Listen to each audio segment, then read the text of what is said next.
Howdy folks, Nathan Adlin here. You must be watching TFL now because that's the only place you're going to find Ask Nathan.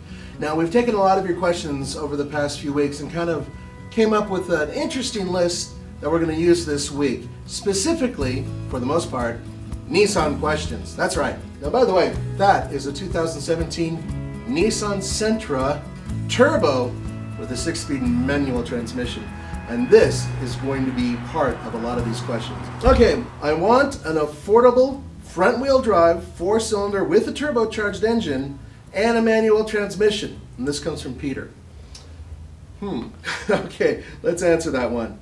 Because there are actually quite a few cars. It's not as bad as you guys think. It used to be a really bleak outlook on manual transmission vehicles, but there are a few out there. And affordable, so we're going to keep it under 25. So here's the small list.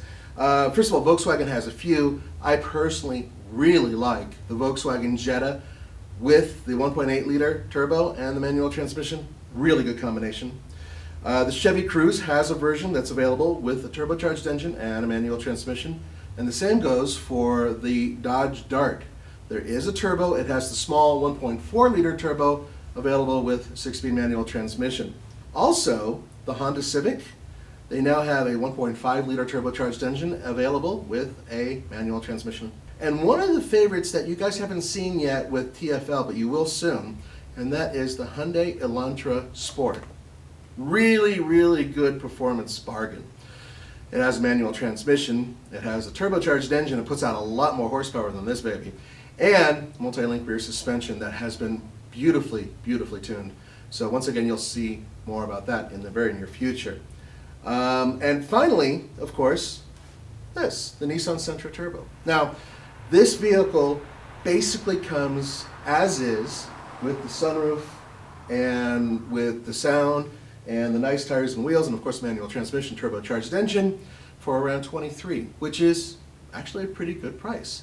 So, something to consider, all of those vehicles are all under 25, okay? So in my book, that's fairly affordable.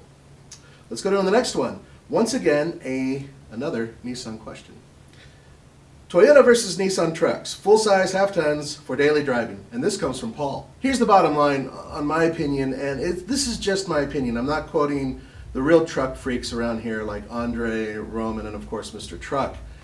I personally prefer the Nissan half-ton Titan to the Toyota Tundra.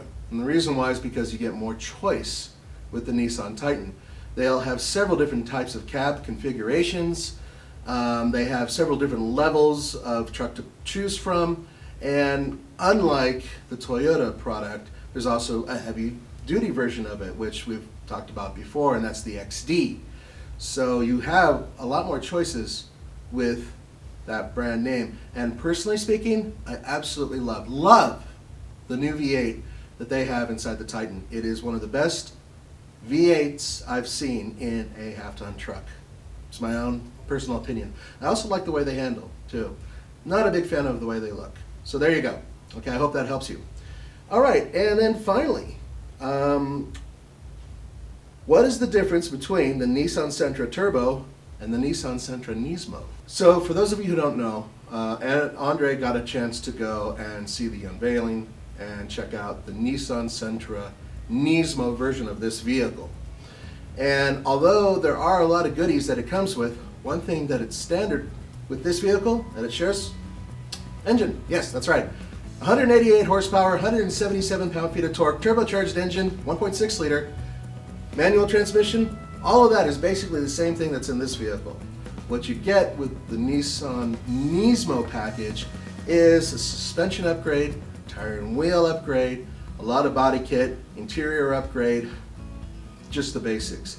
You will not see a horsepower or torque increase. Now, this is a problem for me, and I know a lot of you guys out there who like Nismo, because back in the day, the SER version of this vehicle, the Nismo, and all those other ones with pretty much throughout the line of all Nissan vehicles usually get a power bump, and this one will not have it. It's kind of a bummer.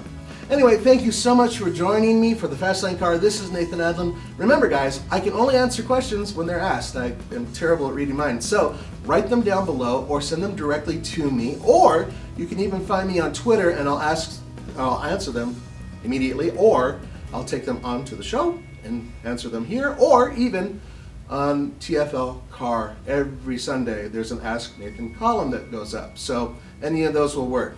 For the Fast Lane Car, this is Nathan Adlin. Don't forget to go to tflcar.com for news, views, and real world reviews. I'll see you next time.